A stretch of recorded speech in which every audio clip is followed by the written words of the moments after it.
आप में से काफ़ी सारे लोग ऐसे होंगे जिनको कभी ना कभी ये ख्याल ज़रूर आता होगा कि क्यों ना दूर चलें इस भीड़ भाड़ वाले शहर से अपने गांव की ओर, जहां ज़िंदगी कुछ धीरे ज़रूर लेकिन सुकून भरी है।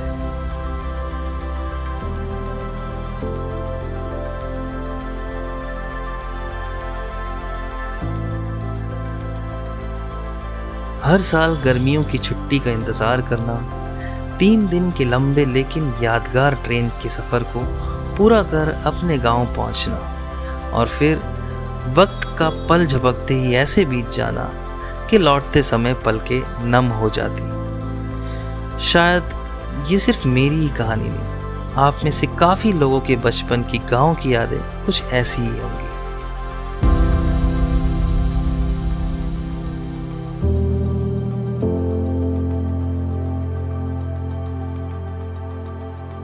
इस कोरोना के मुश्किल दौर में एक खास बात ये भी हुई कि लोगों को अपने गांव में लंबे समय तक रहने का मौका मिला। वो खुशनसीब लोग जिन्हें वर्क फ्रॉम होम का वरदान मिला। ये सोच हम निकल गए अपने गांव। नाम थोड़ा मुश्किल ज़रूर है, बुलाते उसको पूवंगा परंबू है, जो कि देश के सबसे आखिरी हिस्से कन्याकुमारी में बसा है।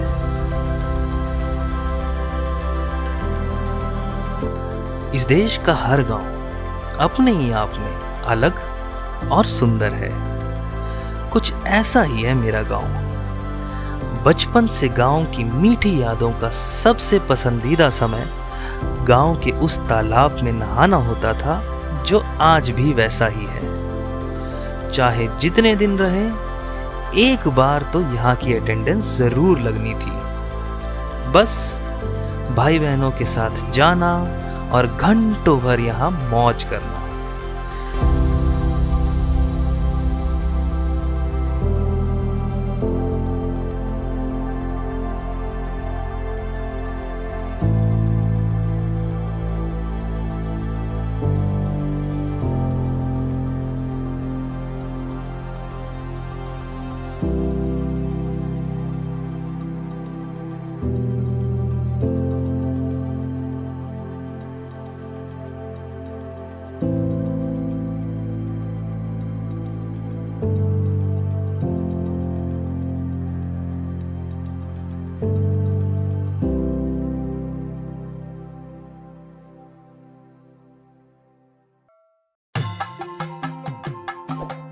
गांव की एक और खास बात जो शायद शहर में अब कम ही देखने को मिलती है, वो ये कि चाहे किसी के घर में कोई भी खुशी हो या कोई गम का साया, गांव वालों के लिए आपको इनविटेशन या आज के ज़माने का कोई व्हाट्सएप मैसेज भेजने की ज़रूरत नहीं पड़ती।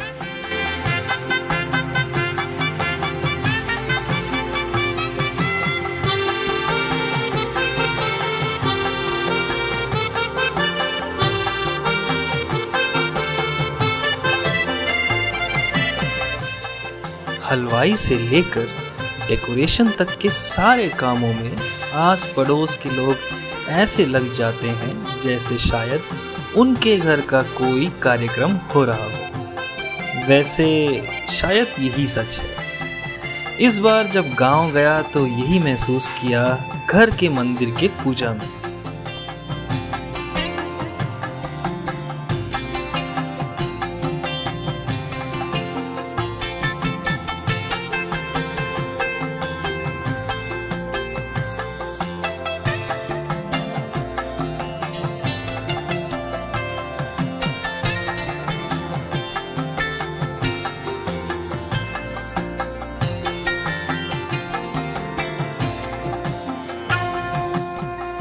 खासकर जब मंदिर की घंटी बजती है तो कोई कहीं भी हो गांव में एक बार माथा टेकने और प्रसाद खाने जरूर आ ही जाता है। यूं नहीं है कि शहर में ऐसा नहीं होता, बस समय के साथ हम कुछ ऐसे बदल गए हैं जहां हाई राइज अपार्टमेंट में आपको अपने पड़ोसी का नाम कोई पूछ दे तो 2 सेकंड सोचना जरूर पड़ जाता है कभी।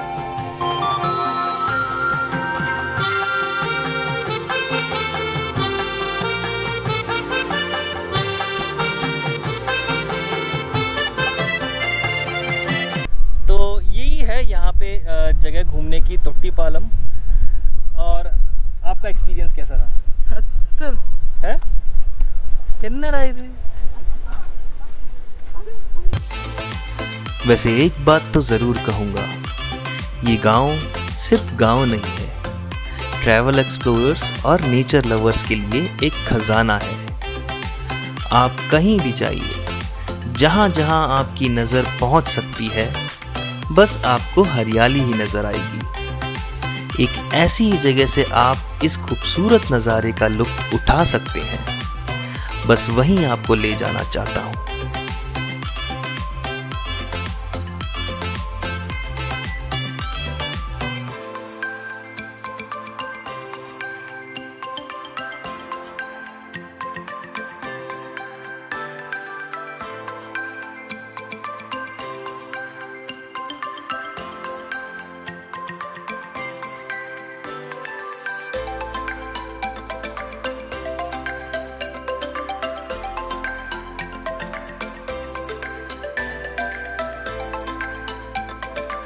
हेलो और नमस्ते। तो आज हम आ गए हैं तोट्टिलपालम, एक जगह है जो कि कन्याकुमारी में बहुत ही एक फेमस टूरिस्ट प्लेस है। और ये जगह हम आपको ज़रूर दिखाना चाहते थे बिकॉज़ ये बहुत ही सुंदर जगह है। एंड आप ज़रूर अगर कन्याकुमारी आते हैं घूमने के लिए तो ये एक छोटा सा विज़िट आप ज़रूर रख सकते हैं। अगर आप गूगल करेंगे इस जगह को तो ये एशिया की सबसे बड़ी ब्रिज है जो कि एक गांव से दूसरे गांव तक पहुंचाती है। अभी हम इस ब्रिज के ऊपर से भी जाएंगे। अभी तो हम नीचे जा रहे हैं क्योंकि नीचे जो है हमारे फैमिली वाले लोग पहले ही आ गए थे, हम थोड़ा लेट हो गए। तो अभी हम उनके पास जा रहे हैं और वहाँ पे जाके देखते हैं कि वो लोग क्या कर रहे हैं। ये है माथुर एक्वेडक्ट, जिसे लोकली तोट्टिलपालम के नाम से भी जाना जाता है। एक्वेडक्ट को आप हिंदी में जल सेतु भी बोल सकते हैं, जिसका इस्तेमाल पानी को एक जगह से दूसरी जगह तक पहुंचाने के लिए किया जाता था। क्या खा रहे हो? पांकांच। पांकांच क्या होता है? हाँ? होता है अलग चीज है, अलग चीज। कन्नौज डिस्ट्रिक्ट का स्पेशल चीज पांकांच।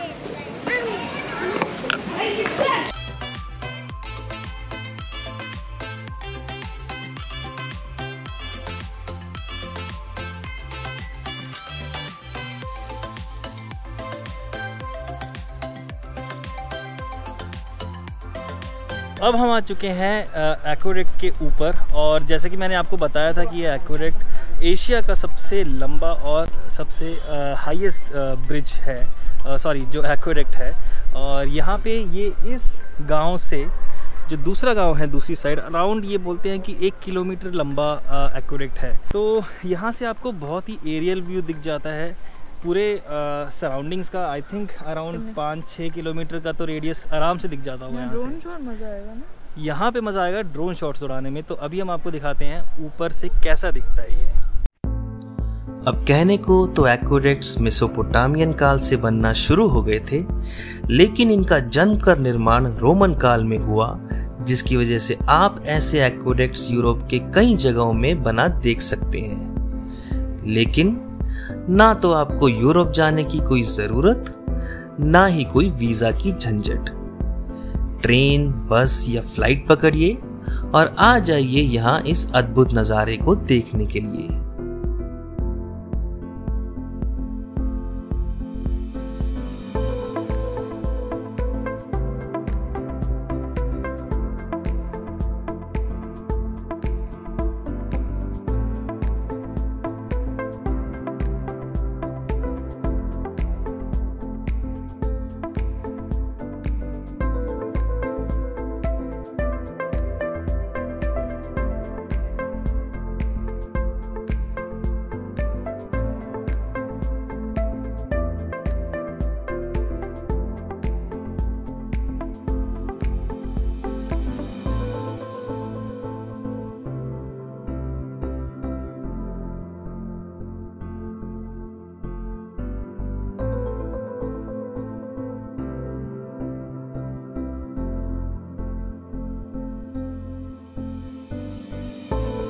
अब कन्याकुमारी में हो और आप बीच पे ना जाएं तो ऐसा कैसे हो सकता है। जब भी आप कन्याकुमारी के बारे में सोचते होंगे तो पहली तस्वीर आपके दिमाग में उस अद्भुत विशाल तिरुवल्लुवर स्टैचू और भव्य विवेकानंद मेमोरियल की जरूर आती होगी, जो हिंद महासागर के बीच में बसा है। लेकिन मैं आपको वहां नहीं ले जाऊंगा। कन्याकुमारी में ऐसे कई सारे बीचेस हैं जो बेहद ही सुंदर और पॉपुलर ना होने के कारण भीड़ से काफी दूर हैं।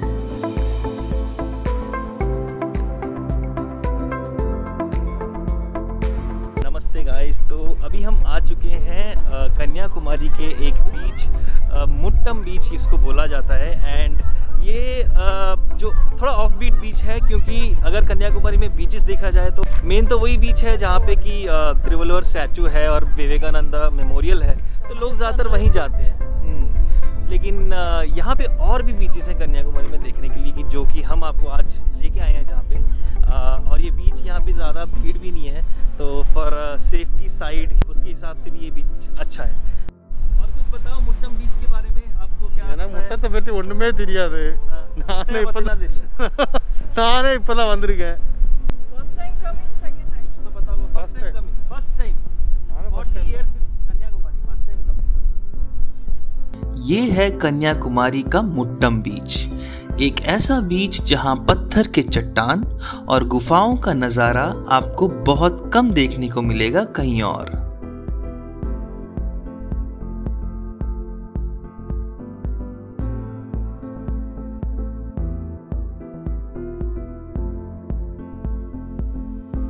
ये कहना बिल्कुल गलत नहीं कि यहाँ के सनसेट का नज़ारा आपको एक अलग ही दुनिया में ले जाएगा।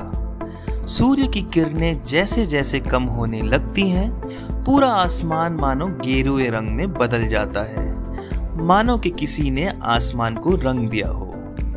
और लोगों के ना होने के कारण जो लहरों की आवाज़ सिर्फ आपको सुनाई देती है, वो शायद आपके दिल तक छू जाए। बोलो बोलो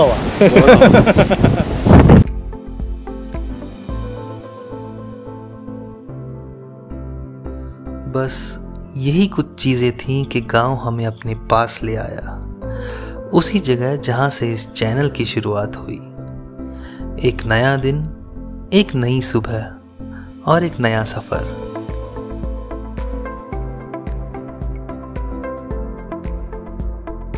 और हाँ, सब्सक्राइब करना ना भूलिए। मिलते हैं हमारी अगली वीडियो में, तब तक के लिए सोचते रहिए व्हाट नेक्स्ट।